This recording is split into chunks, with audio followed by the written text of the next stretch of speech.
I was looking forward to it.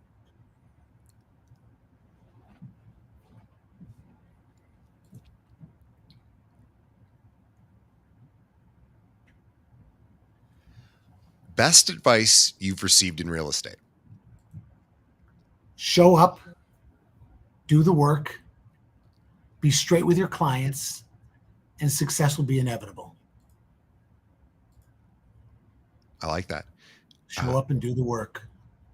Be straight. Showing up it's a good chunk of it, isn't it? It's a huge chunk of it.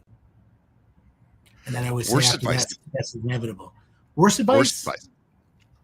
Oh boy, worst advice. Don't spend money on marketing. Just get out there and door knock and make your cold calls. Why was that bad advice? Well, because marketing has brought me to where I am today. You know, I mean, marketing is attracting, selling is convincing. So when you're doing those cold calls and you're doing those door knockings, I mean, don't get me wrong. I did my business like that for 15 years. That's how I started in the business. That's how I grew. But you really get burnt out after a while doing business that way. I mean, you know, you're in the office at 8 o'clock in the morning, and then you're there till 10 o'clock at night. You're just, cold calling or maybe taking off for a few hours during the day and banging on doors. And, after doing that for a while, I mean, it wears on you. So yeah. When I kind of took my business from a marketing business, from a selling business, which is what I call that part of business, into more of a marketing business, that's when the people started coming to me. Yeah, traction. Exactly. It wasn't a get rich quick scheme. I mean, that's something that takes time. Yeah. It takes time, but it'll pay off.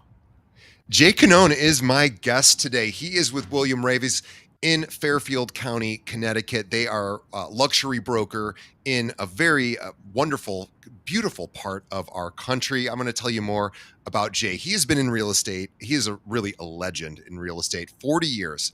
And through booms, busts, and battles, many agents haven't experienced, but Jay has. He has raised 4 kids and built a business entirely from scratch. He carried his family, his pain, his pressure, while still showing up with professionalism and tenacity throughout these 40 years. His son struggled with addiction for 13 years, and sadly they lost them in 2020. But Jay has been through hell, but he has kept going, not just because he had to, but because he made a commitment to helping others win. And even when life gets hard, Jay understands real struggle, and he fights for his clients like they're his own family. He has been nationally recognized. He has spoken at National Association of Realtors. He's been in the National Realtors magazine. He was actually, you were quoted or actually talked about in a very important book called Guerrilla Marketing by Jay Levinson, by the way. Jay is a very, very big deal. He is all about trust-based reputation built through constant, personal branding and just being an authentic, good human being. I want everybody to follow Jay at his Instagram account, which is jcannone_real estate. We'll have a link to that in the show notes. Jay, what a wonderful pleasure it is to have you on the show. Welcome. Well, thank you, DJ. I appreciate that introduction. I don't feel like I'm that important, but thank you so much. Well, that's what everybody who's important says. They go, "Oh, I'm not that big of a deal." Yeah, yeah. Well, I think your track record is so impressive. I've looked into it, and I know what a big deal you are, and I know that this is a job of carry water, chop wood every single day. It is rinse and repeat. It is doing the hard things that you have done for your clients for all this time. But I want to start at the beginning of the story, and then let's get to kind of where we are today, because you've been doing this 4 decades. Tell us how you got into real estate. Gosh, I got to remember back now. So no, actually my dad was in the real estate business. My father was a co-owner of a pretty large real estate company right here in Fairfield County. And, I always admired my father. I always liked the lifestyle that he led. I always appreciated the facts. I mean, as I got a little bit older, I always appreciated the facts that he was always at our ball games. He always sat with the family for dinner. He was a really good father, and I admired his job. I admired what he did. And I admired the respect that he had and what people gave him. And I always said that I wanted to do what Dad did. I wanted to do what my father did. So it's funny, DJ, because I went off to college. After graduating high school, obviously I was 18 years old. I went off to college for 1 year. I went to Northeastern University in Boston. And, every time I would call home, my father would, I'd be, hey, Pop, how you doing? My dad say, hey, how you doing, Jay? I'm like, good. Yeah, I just got out of math class, just got out of history class. And, my father would say, well, that's good. We just opened up another office today, or I just bought another Ferrari, or I just got back from another trip from, I'm like, what am I doing in college? I got to get into the family business. So I should have finished college. Number one, I should have finished college, but I ended up leaving college and I got into the business. And my mom and dad did not want me to leave college. They begged me to stay, but I was really convinced that I could do real estate. I was 19. Wow. So my mother and father were just kind of like, all right, you know what? Let him get into the business. Let him try it. And probably in about 6 months, he'll be begging to get back to college and get back to his buddies and party again. So it was like October of 1984 is when I actually started at the ripe age of 19. And, back then, DJ, I mean, you don't know it, but back then all I knew was I had to find people that had to buy and sell. I mean, that's all that I knew. And, I never watched my dad do a listing presentation. I never watched any of that stuff. My father put me out into one of his offices and I had a manager. His name is John. And if it wasn't for John, I would not be here today, to be honest with you, because he really took me under his wing and really gave me some special attention. And it was amazing. He was a tremendous mentor. And I tell him that every time I see him.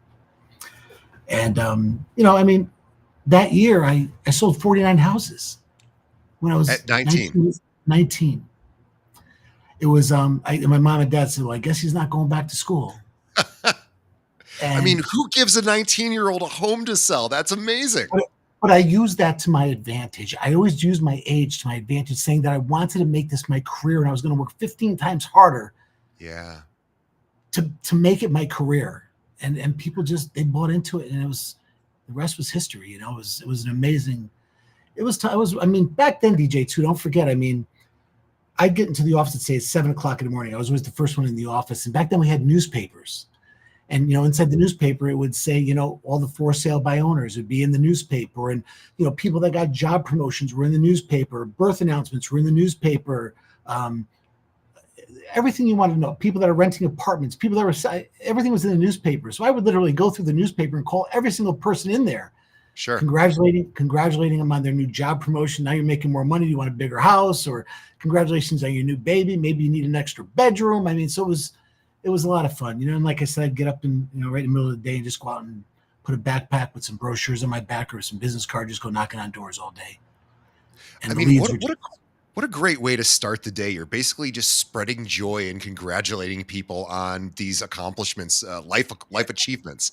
If you think about it, there's worse calls to make, right? Like, you could have been selling something else that wouldn't have been that kind of phone call, right? You would have been the kind of call that people want to slam the phone number. When you're calling going, oh my God, I just saw that you had a baby. Congratulations. Right. That is a very warm introduction. And I'm sure not every call, of course, leads to a sale, but it is at least a very flattering and complimentary phone call. I like try to make all my phone calls, even to this day, that way. I always try to make an uplifting, happy, congratulatory phone call. But yeah, you're right. It was a cool way. But listen, man, after doing that for 5 or 10 years, it wears on you. Sure. It wears on you. My son Cross got his license about 3 years ago, and it was difficult, hearing all those no's for him, and having all those people slam the phone down on him, and it wears on you. And but listen, man, if you're in this real estate business, you've got to have thick skin. You've got to be disciplined, and you got to have some thick skin and just say, you know what? If someone slams the phone down, next, and not even think about it, it's over. It was funny. Back in the day, there was a guy his name was Tom Hopkins. I don't know if you ever heard sure. of him. I know Tom Hopkins. He had a funny thing. I used to go to his seminars back in the day, back in the 80s, but he had something really funny. He said, think about how much your commission is. Let's say it was $1,000, and how many calls did it make you or take you to get that $1,000 sale? So break it down. How much was every phone call worth? Yeah. $20 a phone call. So when somebody would start swearing at me on the telephone, I'd say, "Listen, thank you for the 20." It's a good way to look at it. Well, it's all Thank you. about mind. It's all about attitude and mindset, right? And and, Yes, it and that's exactly it, right? Like you're absolutely right. It is not fun to get those phone calls. Nobody wants to be rejected. Nobody wants to be sworn at. And yet every call is another call closer to the deal. oh, And yes, of course, oh, yes. it is technically you are making money if you think about it, as long as you keep going, because you are The going to more get to no's you get, the that closer to yes. yes you're getting. Absolutely, 100%. Yep. Yeah. So you did that for the first 5 years or so, Oh and gosh, yeah. then how did I mean, things? it kind of gets a little interesting too because my dad put me into a management role after being in the business for 2 years. I opened my own office, but this kind of the story kind of takes a curve because my father was made in his company. His Coldwell Banker made my dad an offer to purchase his company, and my father and his partner wanted to take the deal. It was for a very very large sum of money. He had 20 offices, and my father and Elmer were like, my father was like, listen, let's get on our white horses and just take off, man. We did it, And anyway, they made the sale, but Elmer had a couple of kids in the business, and they decided to not go with the sale. They decided not to go with the sale. They wanted to hang on to the business, and my father was pretty upset. And he said, you and I built this company our whole lives, or for the last 30 years, and now I got to listen to your kids tell me whether or not we're going to sell it. So my father resigned. He literally resigned, left his 49% ownership on the table, and literally resigned, walked out. Now here I am. I was in an office, by myself. I was managing an office, and my father was gone. I mean, we talked, of course. My father was like, "Mom and I are going to take some time off. We're going to head out to Italy for a couple of months. We'll be in touch when I get back. We're going to figure something out. But as far as just go to work, son. Go make your money." But yeah. So anyway, to make a long story short, I ended up getting fired from that company about 2 weeks later. Wow. Just So because I of was just just because you're because yeah, yeah, just because. because I was his son, and we figured that he was going to be opening up a company at some point or an office, so they just didn't want me around anymore. So, even though I was doing a tremendous job, but yeah, that was tough. Yeah, I bet. And what did you do Because after that? well, after that, I just hung around until my dad and I did decide to open up a real estate company in 1989. So we opened up a real estate company in 1989. We called it John Cannone Real Estate, and I worked with my father, and we were literally side by side for oh gosh until 1996. And working with your parents was not always very easy. And I always said to myself, I said, Pop, I love you. I said, I'll see you on Sunday for dinner, but I gotta go because either you're gonna kill me or I'm gonna kill you, but one of us are gonna die. I gotta go. My father had those really old school mentalities, and the Sure. old nose to the grindstone. And I was kind of getting more into the marketing kind of way of business. We just had our different philosophies, and Sure. I had a tremendous amount of respect for my father. He gave me a lot of knowledge, but my dad's gone. He passed away about maybe like 3 or 4 years ago. Mm. My dad ended up going bankrupt. He lost everything he had a very Oh, bad. So I mean, I'm telling you, it wasn't all roses here for me. It wasn't, I sure. didn't inherit the big business. I got into the business because of my parents, my dad. But here I am 40 years later, and I'm still selling the business. I love the business. I mean, I'm still working the business. I love it. But Yeah. It's I it's didn't it's inherit amazing. fortune. You have definitely had your share of struggle, and I love that you're so earnest about some of the challenges of life, and I admire that. I honor you for that. I think it takes tremendous courage to share that, and it DJ, really. show What's me the that? perfect person. Show me the perfect person with the perfect life. Everyone's got them. Very few people are willing to talk about it, and I And hopefully find they that can well, hopefully what I say can help somebody, maybe. I I hope so, because I can feel it in you. You have an authenticity. You have a need to connect, and I suspect your clients feel that from you. You probably have. I mean, I was looking when I was doing my research on you. It's like, oh, Jay is like the mayor, and he's not the mayor, of course, but not technically the mayor, but he is a very well-known person in his town. He's born and raised there. He's been there for his entire life. He serviced the community. He obviously sells in the community, and he is in the community, and he is a very important person within Trimble, and that is your town. And I am it is just amazing to see what you've built. But it hasn't been easy, right? Yeah, it's been a No. lot of hard work and a lot of setbacks. And of course, everybody's life has them. Most people Yeah. aren't willing to share. And How you deal with them is what makes the man. How you deal with them and how you yeah. continue to move forward. Mm. That's what it's all about in life. It's moving forward, continuing to move forward. Yeah, I find that too. I was listening to someone else talk about this recently, that we've made our lives, someone else was talking and saying, we've made our lives very resistance free, right? We have so much convenience in our life, and that's good. That's good, but it's a problem in a way, because if we don't have challenge, we don't learn. We don't learn how to become stronger. So you almost have to, in this day and age, because we're so technologically advanced, we have so many amenities. Obviously, in this country, we're so blessed to all the all the things that we have here. Of But course, you yeah. almost have to put your own obstacles in the path if you don't have them already, because it's the only way we can grow and learn and get stronger. And Yeah. you don't even have to go out and get groceries anymore. You can just have those delivered to you. Yeah, I You had know, Instagram. yeah, yeah, and so it is impressive. What you've been through, and I appreciate you sharing some of those stories. And I'm excited to hear more from them. I want to hear a little bit about what your clients mean to you, because I know you are somebody that feels things very deeply. They're important to you, and tell us a little bit about how you think about your clients. I think about my clients now much differently than I did in the past. As I've aged, you know, when you're a 19 or a 20, my wife and I have been dating since we were 14 years old. We've been together. We got married, we were 22. We had our first son, we were 24. And my wife has never had a paying job her whole life. She's always been a home mom. Mm. So I pulled this wagon all by myself. So when you're doing real estate and you're trying to raise a family and say you've got 4 kids, man, you're just running. I'm running and running and running and running, and I'm just going from one deal to the next, to the next, to the next, just to try to make ends meet, just to build it.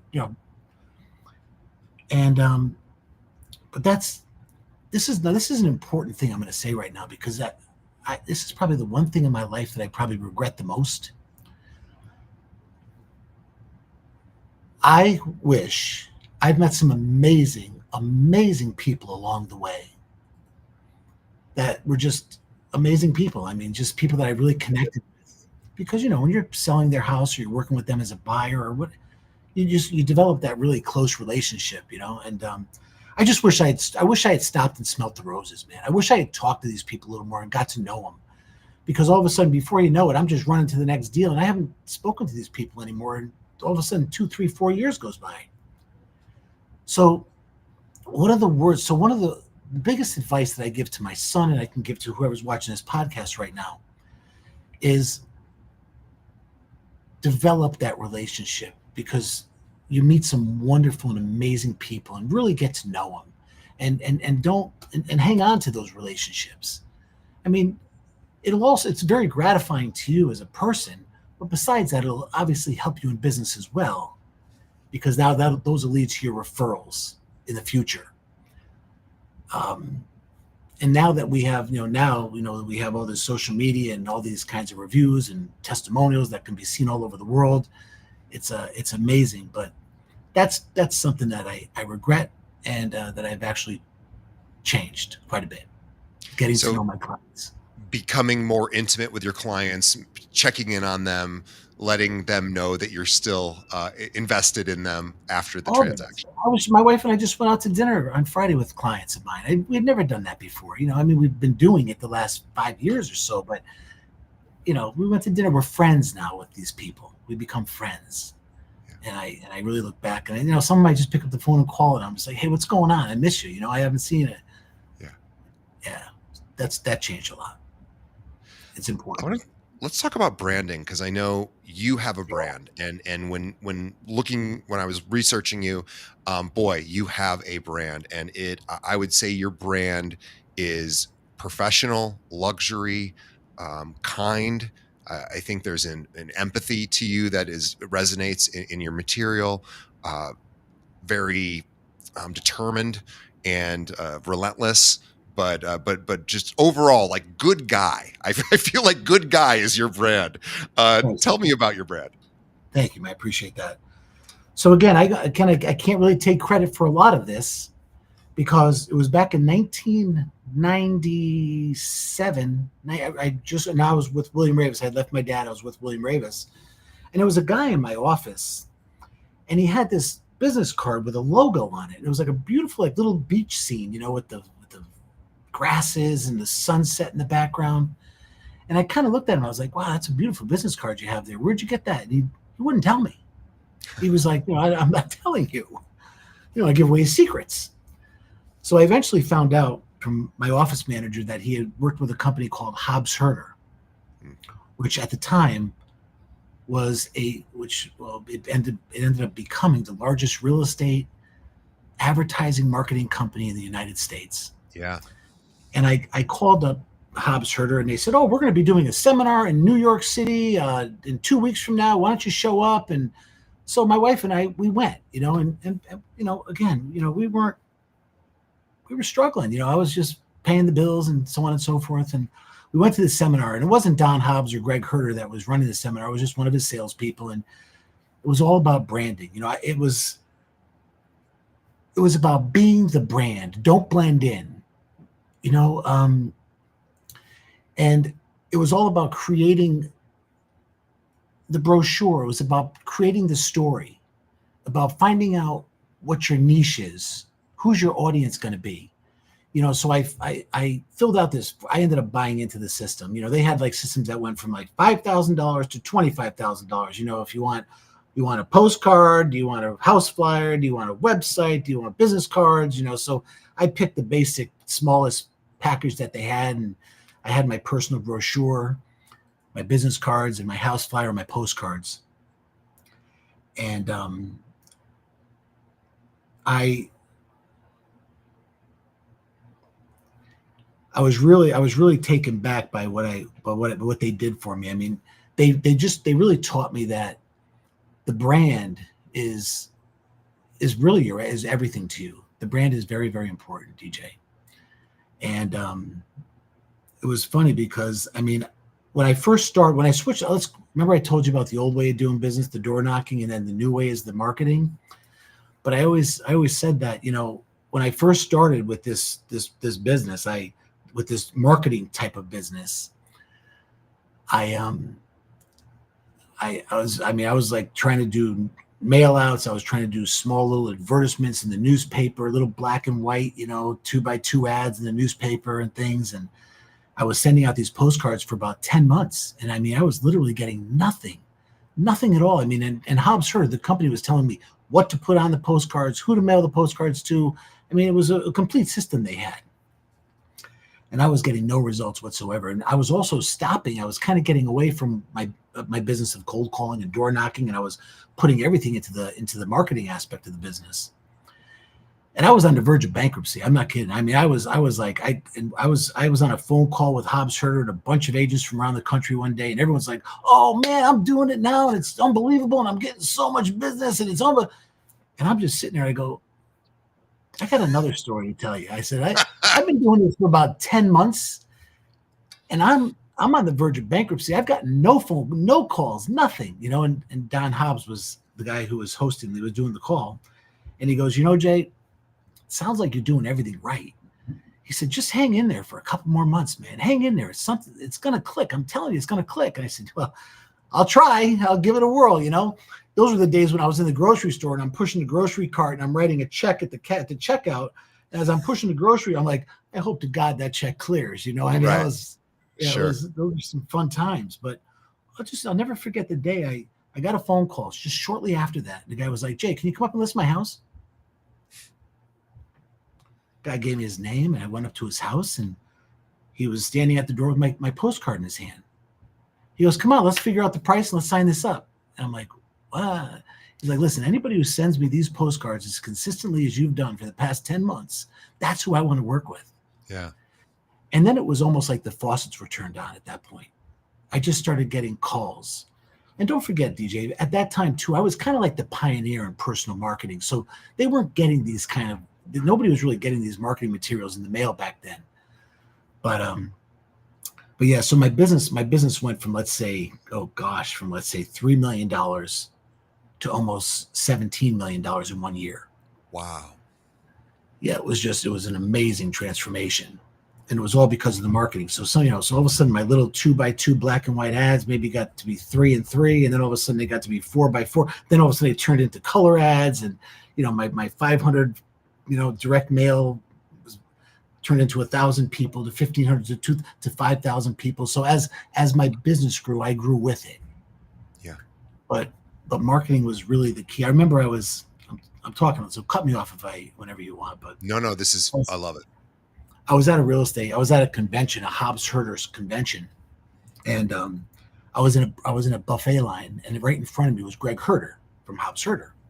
And I tapped him on the shoulder and I said, Greg, hi. I said, my name is Jay Cannone. I'm over in Fairfield County, Connecticut. And I just want to tell you, I just want to say thank you to you guys. I said, because, my business just went from $13 million to $17 million in a year. And I was on the verge of bankruptcy. And he looked at me as though I had 3 heads on my shoulder. He was like, so after the lunch and the seminar started up again, he's like, where's Jake? Where is Jake? Is Jake in the room? And I knew he was looking for me, and I raised my hand. They gave me the microphone. He's like, I go, Jay. And he said, Jay, just tell everybody what you were telling me. So I told the story. And, I ended up becoming their poster child. I ended up becoming a big thing for that company because of the success that their systems provided for me. Now, don't get me wrong. I mean, their systems not everybody was successful using their systems, but I really used it. I worked it really, really hard, and I was really committed to it. And and there was a lot of wonderful things started happening. The more money I was making, my wife started getting nicer to me. She started becoming nicer to me. I mean, we got a bigger house. I mean, a lot of good things started happening, but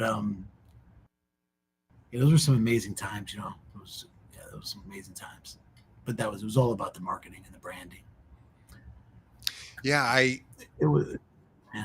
I'm interested in how you think about today's sort of marketing landscape. So we have social media, we have, all sorts of digital ways to reach people. We can send mailers, we can do the print stuff. Where do you find that you get the most bang for your buck? Well, yeah, DJ, I mean, if you think about it, like what is our job as a, marketing to me always became like, I want to try to get people to like me long before they've even met me. Because that's really what we need to do when you're marketing out there as agents, is to get people to like you, because people do business with people they know, like, and trust. So those are the 3 things you're trying to get through with your marketing. Everything that I do, every piece of mail I mail out, everything I do was always geared towards that. It was always geared to let people know who I am as a person. My personal brochure was, 3 pages long, and it had nothing to do with real estate. It was about me as a person and who I am. I want to get people to know me and hopefully like me, trust me. And then they do business with people that they know, like, and trust. So social media has just changed the game. I mean, it's just a totally new world. I mean, it's just, gosh, if we had this back in 1990, I don't know, what I would have done. But but now I just find it as networking on steroids. Yeah. And it's just such an amazing way to get people to really get to know you personally and intimately, to hear your voice and to get your message. And I just love it. I mean, it's also for my home sellers, it's amazing because now I'm getting 30,000 views on my home tour videos. These are things that, what separates me from the competition. I mean, listen, I'm going to get you 30,000 views on these home videos. I just think it's an amazing thing. I mean, some people, yeah, it's just another piece to my puzzle, but I just think it's such an important piece. And so many people just don't want to take to this video. They don't want to be in front of the cameras like you and I do constantly. See, my philosophy is, who gives a shit? I mean, I know my stuff. I know my Yeah. business. I mean, and it is what it is. And this is who I am. So I have no problem speaking on camera. I have fun with it. I really do. I really enjoy it. And don't get me wrong. When I started doing videos, maybe it was 6, 7 years ago. They weren't as polished as they are now.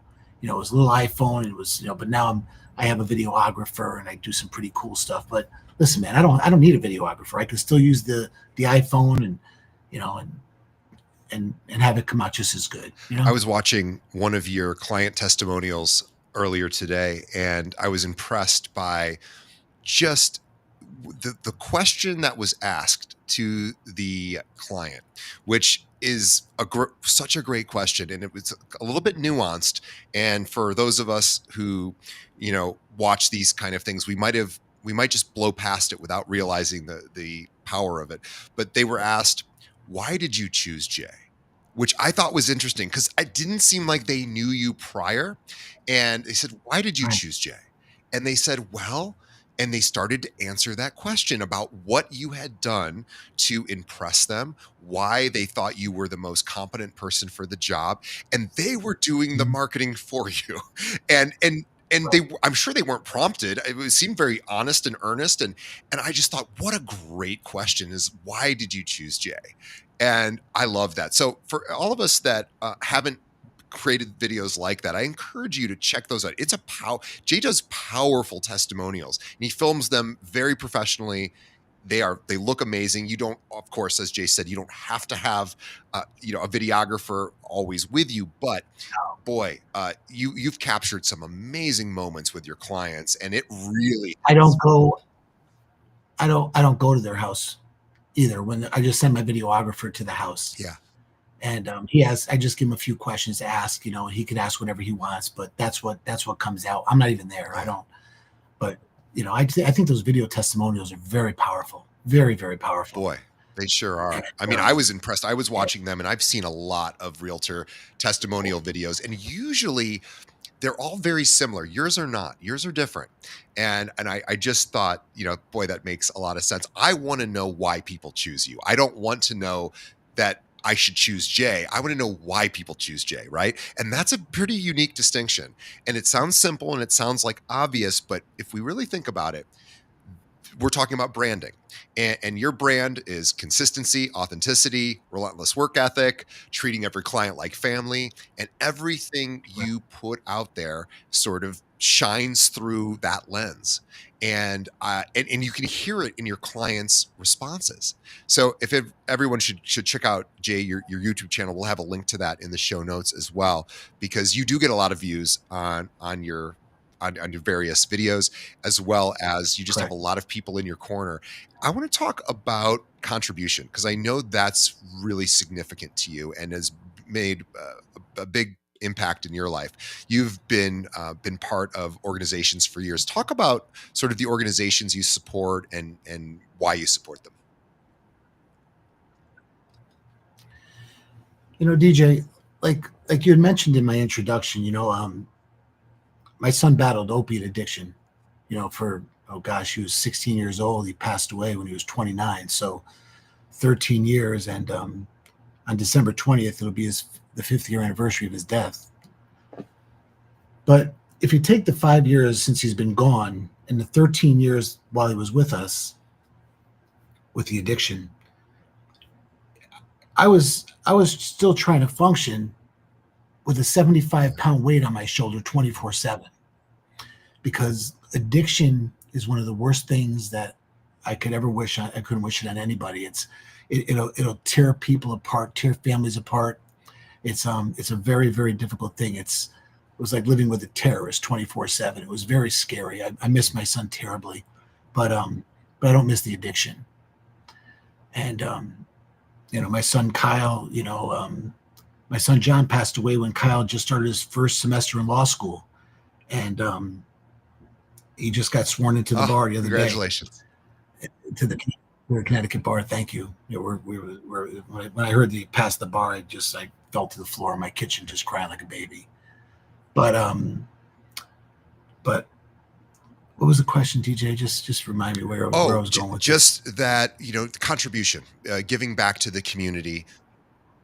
Yeah, so what I'm saying is now I'm really getting more involved now with my community. For example, I live in the Nichols part of Trumbull, which is, let's say our town is broken up into certain areas. We got the Nichols section, the Daniels Farm section, the Tashua section, and down here in Nichols, it's kind of historic. A lot of the houses are plaqued, and we have an NIA, which is a Nichols Improvement Association. And a few years ago, I decided to get involved with the NIA, and now I'm the membership chairman. Um, I just took on the responsibility to be the chairman for the nominating committee for the next year's executive board that I'm going to be on as well. They're pushing me to be president, but I don't really have the time to be the president. The guy that we have right now, his name is Bryce, and he's amazing. He's retired. You need a retired person to do that job. As a matter of fact, today, we have a bonfire set for December 14th, and it's a community thing. People in Nichols all gather in the parking lot up at the NIA building, and we have an amazing bonfire. I think it's probably, if you're in a space shuttle, you could probably see this thing burning from there. So I actually collected 250 pallets today. I rented a truck at Home Depot this morning at 8:30, me and my two boys, and we went and we picked up 250 pallets from a couple of businesses. And we took like 6 or 7 trips. We went back and forth from the business and started the pile for the pallets for the bonfire. And I just get so much joy out of that, now. And it was just something I felt as though I really couldn't do before. I just never could really get involved with certain things that I was passionate about, or organizations, or my son Cross was a wrestler. He's he's about 26 years old now, but he went to school in Iowa, and he won the NCAA national title. He's an NCAA champion. It's amazing. The greatest times of my life, by the way, being out there in the Midwest, watching him become the best in the country. But that was really the thing that even trying to be with him was difficult back then, just because my wife needed me around the house. It was real tough times, but again, getting involved with my community and my friends and people is just such a joy. It's so uplifting, and just to give back to the community and just things that you're passionate about.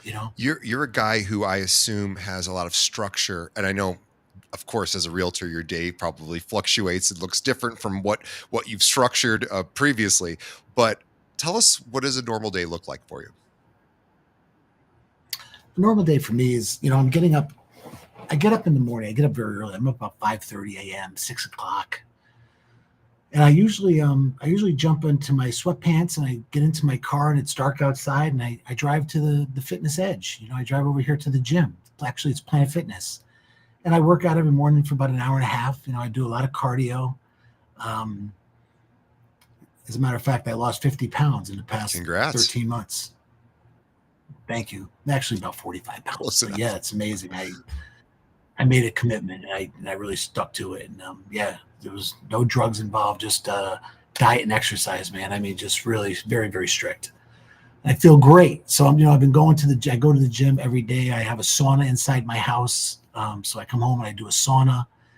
In my sauna, I do a little meditating, and I just do my gratitudes every day, just like these guys like Tom Ferry and all these other fellas tell you to do. Yeah. It's just a wonderful thing. I'm usually in my office by about 9 o'clock a.m. And I always have my day set the night before. So I'm usually, banging out my phone calls in the morning. I go out and preview some houses later in the morning. I'm usually going on my listing presentations in the afternoon. Sometimes they're in the evening as well. I always take that nice hour for lunch to spend some time with my wife. I really enjoy being with my wife. I think she's been with me now for the last couple of years. I really have her involved in the real estate business. Not to the point, just being by my side. And my wife's just a beautiful person. She's a wonderful person. She was from down south. She was born in Kentucky, so she was a nice person being from down south. Not like up here in Connecticut or New York. Everyone says you're not from around here, But yeah, she's my yin to the yang. Is that what they say? She's just so lovable, that people just Yeah. love her. They love for who she's so genuine.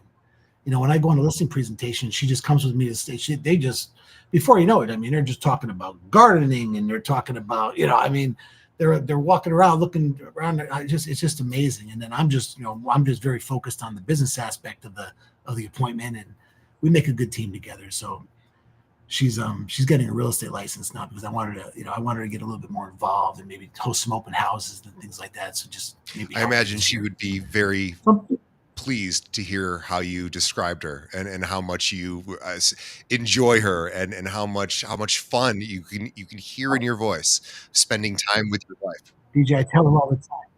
I tell her all the time. Like I said, you know, when my son John passed away, I got so many people that said, they started calling me and writing me letters and texting me and all kinds of stuff and telling me how John, my son John, had affected their lives, and how he personally had touched these people, whether it was through his music, because he was an amazing musician. I mean, the kid could play piano, play guitar, never even took a lesson, just could, and he was just an amazing kid. And but I after when he was gone, I kind of sat back and I said to myself, if John knew how much people cared about him and loved him, Yeah. and how he influenced so many lives and how he affected people, whether it was he was a personal trainer at the gym too. I mean, the kid was a power lifter. The kid was amazing.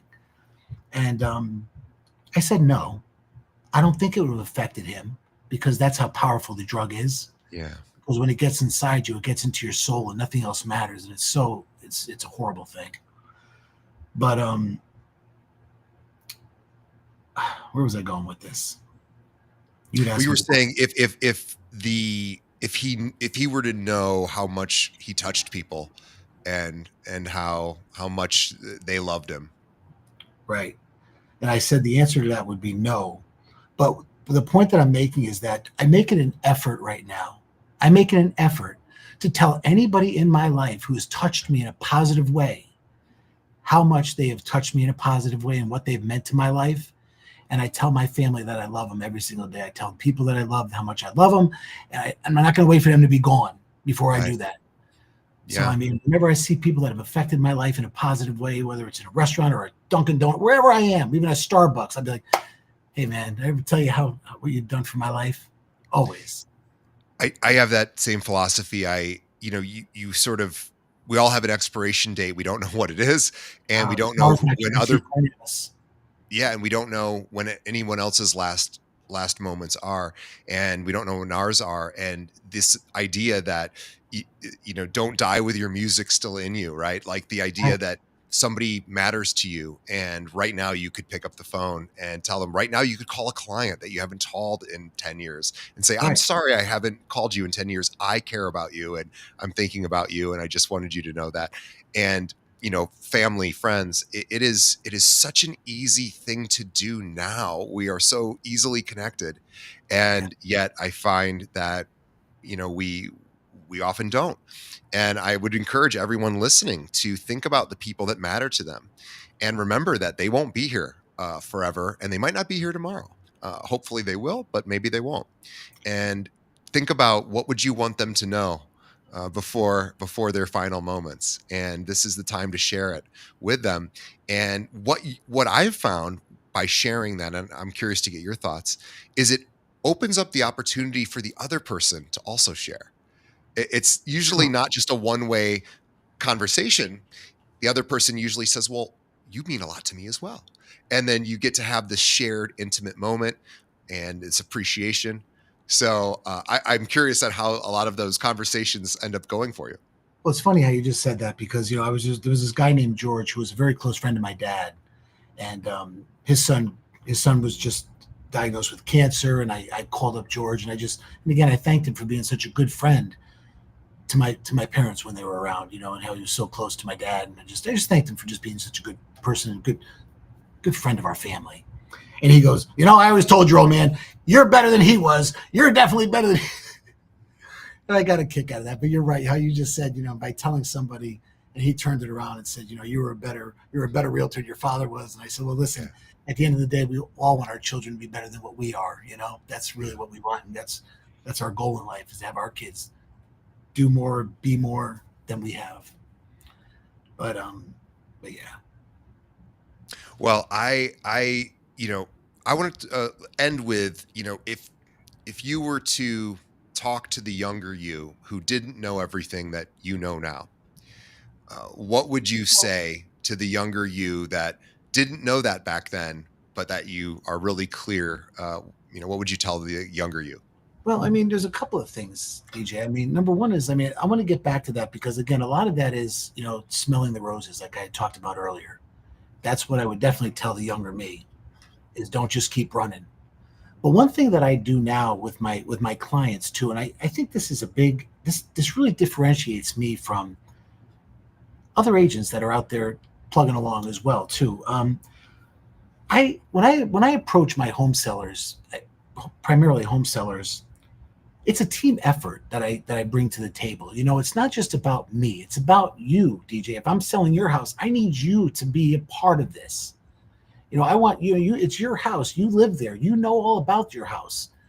I want you to, well, let's write down all the amenities that you enjoyed, why you bought the house, all of your amenities.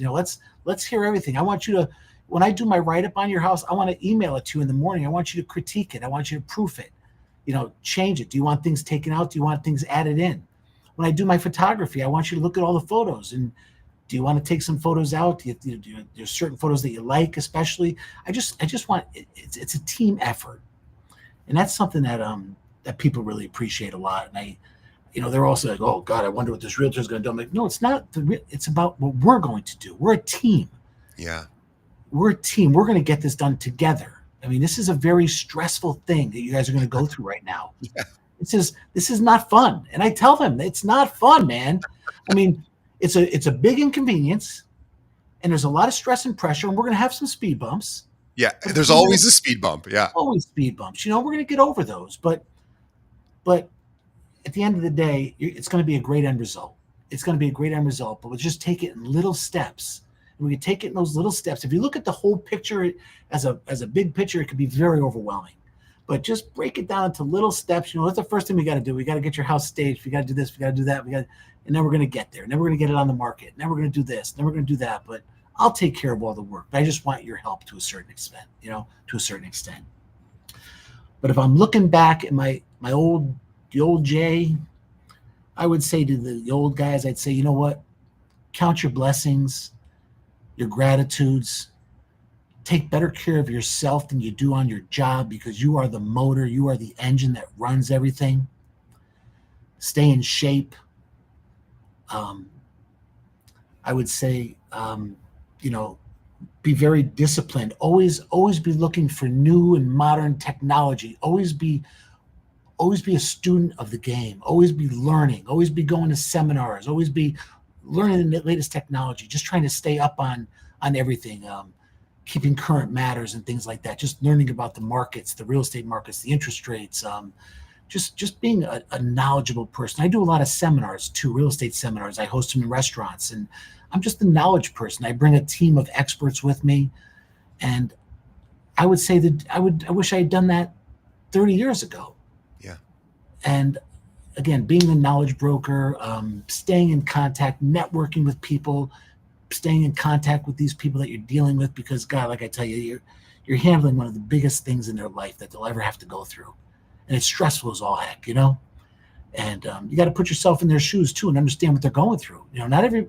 Sometimes I go into a house. I mean, it's a horrible divorce. Sometimes I'll go into a house and it was just a tragic death. Sometimes it's not all that. So I deal with a lot of broken people sometimes that I got to help. Sure. I'm helping everybody, regardless of who they are. I've got to help. They're looking. They need to get their house sold, and I've got to get it sold for the most money I physically possibly can, and I got to do it in the least amount of time, and I've got to do it stress-free for them. I've got to make them have a wonderful experience, turn them into raving fans, and make it as stress-free as possible, because we all have enough stress in our lives. I'm not looking to add to it. I don't need to add to it. I need to help them. And that's the mentality that goes into everything. And that's what I would kind of tell my old self, man. the young guys getting into the business. And also, you got to stay disciplined. You got to have a game plan. You got to create a daily work habit. And you got to Yes. stick to that day. You got to stick to it every single day. Because if you're consistent and you work hard, it's going to pay off. There's no doubt about it. 100% it'll pay off. This is a career. People are like, oh, I'm going to try real estate. I'm going to get it. No, this is a business. And you got to treat it like a business. It's like opening up a restaurant without any food. You need to spend some money sometimes on yourself. You got to invest in yourself. You've got to build your brand. You sometimes have to put some ads out there, some Facebook ads, some Instagram ads. You've got to sometimes maybe pay a videographer or do some post direct mail or have some nice branded, sign writers. You got to do these things. You got to write checks. It's a business. You got to build your business. And I wish I had known that when I first started too. It took me 20 years to learn all that. Well, you certainly know it now. And I was going to ask you if retirement is something on the horizon, but I would suspect you would say no because you like what you do so much. I don't see you stopping doing this until you want to, Well, that's what because retirement is, DJ. What is retirement to you? well, I love what I do, and my father also loved what he did, and he just finally stopped at 78 because he said, my body's kind of telling me it's time, but he goes, but I could keep going, but maybe my Yeah, body, yeah, but he loved it, and he was like, why would I stop doing what I love? And I that's love cool, that he DJ. worked to 78. And I My imagine you have a philosophy, similar. I have no, I think I'm just getting started, to be honest with you. Honest to God, I think the best years are ahead of me, and they are going to be ahead of me. This year was a record breaking year. I've done over $30 million in volume. I've sold over 40 houses. It's been a wonderful year. And, next year my goals are going to be higher. And retirement for me is working because I want to and not because I have to. Yeah. That's what retirement is. Working because I want to and not because I have to. So make the right investments too. The younger Jay who's out there right now, make wise investments. Save your money. You don't need to buy the Porsche or the Mercedes. You can go out and buy a nice little 2-family house. Yeah. Live in one, and then for a year or so, and then rent them out and go buy another one, or invest in real estate. You'll never go wrong. It's a tremendous way to retire because in 20 years from now, you'll own 20 properties. Yeah. And half of those properties that you own will probably be mortgage free and it'll just be a tremendous cash flow. Yeah. So invest in real estate. You sell it, you should be investing in it. Don't ever compete against your clients. That was one thing my dad taught me. He said, son, don't compete against your clients. Don't buy, don't be a speculator to a certain extent. I'm not a flipper. I'll sell my flips to my clients because that's not who I am. I'm not a flipper. I'm a realtor. My father told me that years ago. What do you want to be, son? Do you want to be a speculator? Do you want to be an investor? Or do you want to be a realtor? What do you want to do? Because it's hard to do them all and do them well. Yeah. I wanted to be a realtor. So I've made other people a lot of money over the years, and I find great joy in that too. But there's nothing wrong with buying a nice 2-family or a nice piece of property once a year if you're a young guy, and building a little real estate empire is a wonderful thing. Well, Jay, I am so grateful that you spent time with us today. You are authentic is probably not even enough of a word to describe how genuine of a person you seem to be, and your clients resonate that same exact sentimentality when I watch some of these videos. And I'm so grateful to have had you on the show. I've done this almost 700 times, and I don't get to speak to somebody quite like you as often as I would prefer. So on behalf of the audience, and I know they appreciated it because I appreciated it, and we say thank you. And on behalf of Jay and myself, we also say thank you to the audience to sticking around and being here all the way to the very end and listening to Jay's stories and listening to his authenticity and his advice about how to build a wonderful life and how to persevere when times get hard, and they do. And always move forward. You always got to move forward, bud. You always got to. There's going to be life's going to kick you in the ass, going to knock you to the ground. You just got to get up, brush it off, and keep going, man. It's gonna. If there, I don't know if there's a God, of course, but if there is, that'll be my first question when, if and when I get to meet God. I will say, "Why did you make it so hard?" And you go, "Because it was supposed to be so hard." But the point is, you got a tremendous amount of blessings, though. Absolutely. And any day above ground is a victory. Any day. Just yeah, no doubt. Yeah. That's the start of it. But yeah, Yeah, but attitude, mentality, consistency. I hear that in your. You are very intentional. You are a serious but soft person, which I love, and you're very authentic. And what a pleasure to have you on the thanks, show. Jay. This is And the I, kind of people that I love to feature on this podcast. On behalf of everyone, thank you again for to our audience, to our sponsors, to our guest Jay. And we will see everybody on our next episode. I will encourage everybody to please send this episode to another agent, right? Jay's been doing this for 40 years. There's a lot of agents that are maybe feeling like I might want to get out of the business right now because times aren't as easy as maybe they'd like them to be. Jay is a great example of why you I was should gonna keep. I was gonna say too, DJ, you guys can reach out to me anytime, text message or through Instagram and or give me a call, and I'm more than happy to help however I can. Whatever advice I can help you guys with. And also, if you're an agent who has clients that move to Fairfield County or Yeah, anywhere I love really in Connecticut, Jay would love an opportunity to connect with you. And also, he has clients that move out of Connecticut. So you should sure, reach out to especially him. down south, especially going Yeah, down south. that's right. Especially if you live in a warm climate, that is especially right now, this time of year. It's Yeah, starting to look a lot better to go down there. I And so believe. anyway, Jay, thank you so much. Please, everyone, tell another agent about this podcast. We appreciate you. This is how we grow, and we love our listeners and our guests as well. And want everybody to have a happy and healthy holiday season. And we will see you on the next episode.